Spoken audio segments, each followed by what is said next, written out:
I've been thinking a lot lately about this comparison of Jim Fenwick to a political leader. The way that the narrative, goes that he's Trump running for president.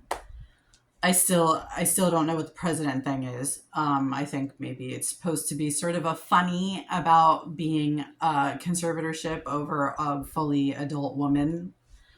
I don't really know though. Anyway, this comparison uh, is bullshit. Jim Fenwick is not a political leader. He's a cult leader. He's a rapist. He's a thief. He's possibly a murderer. I don't know. Uh, he's not a political leader, and portraying him that way really only benefits him. Uh, it diminishes his crimes. It diminishes how evil he is and the damage that he's done to people and to culture and society. And that sort of leads me to what I wanted to talk a little bit about in this video. I'm trying to keep it as short as possible. I don't have a fancy editor for my videos, you guys, because they cost some money that I don't have. So I kind of have to just try to keep it as natural and as quick as possible. That's what she said. So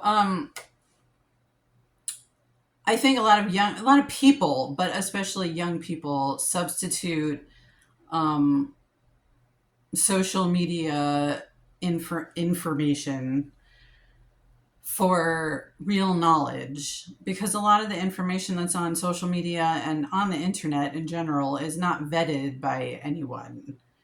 Um, and you can't just take it at face value. And one of the things that made me think of this is that a lot of kids, and I'm sorry, kids, a lot of younger people, and like when I say younger people, I'm talking about people who are like under 30. Let's go with that.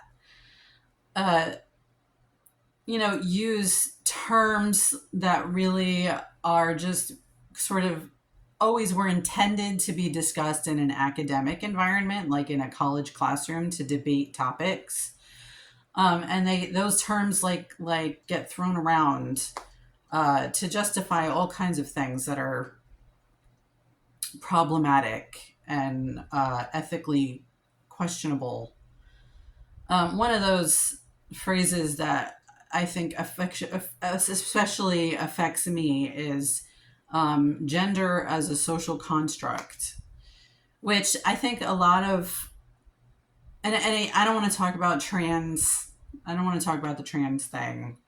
I do think that the trans thing, I don't think that being trans is as common as you might believe these days.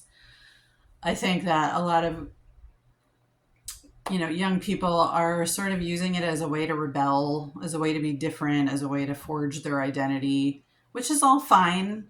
I think of it as like the punk rock era in the 80s, 70s, 80s, 90s, when kids were like getting mohawks and shaving their heads and getting piercings in all kinds of bizarre places and tattoos, which are incredibly passe now, but then were like still an act of rebellion.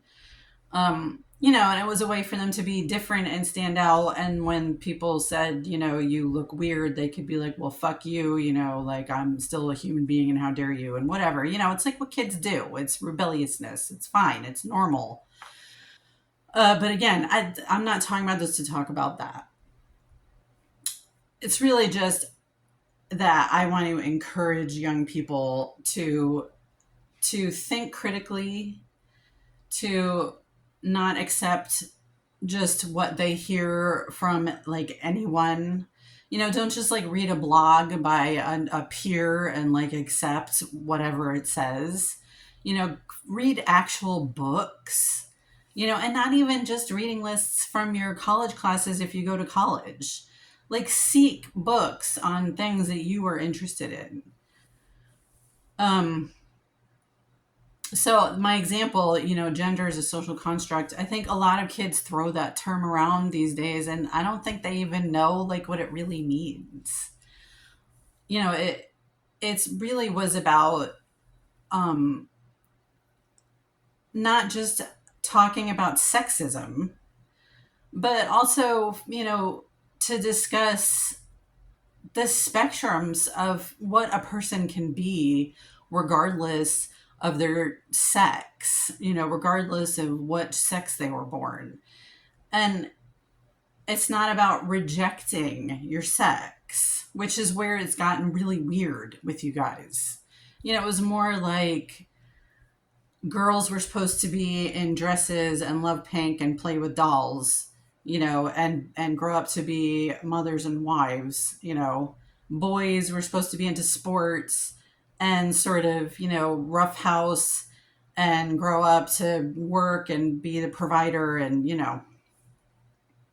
boys are supposed to do certain things, girls are supposed to do certain things. Girls aren't supposed to want to be wrestlers, and boys aren't supposed to want to be hairstylists, or fashion designers or whatever, or even just not like sports. That's what it was about. It wasn't about, we're like all genderless. We're not genderless. We're animals, you guys. We're animals. We're part of the food chain. We're part of the earth, just like all the other animals. We reproduce. We use our genitalia to reproduce. You know, it's just gotten so stupid. It's gotten so stupid. Anyway, but my point here was not to talk about all that. It's just to talk about, please educate yourselves. Don't let social media be your educator, because when people get into large groups, they get really, really stupid. And don't be stupid.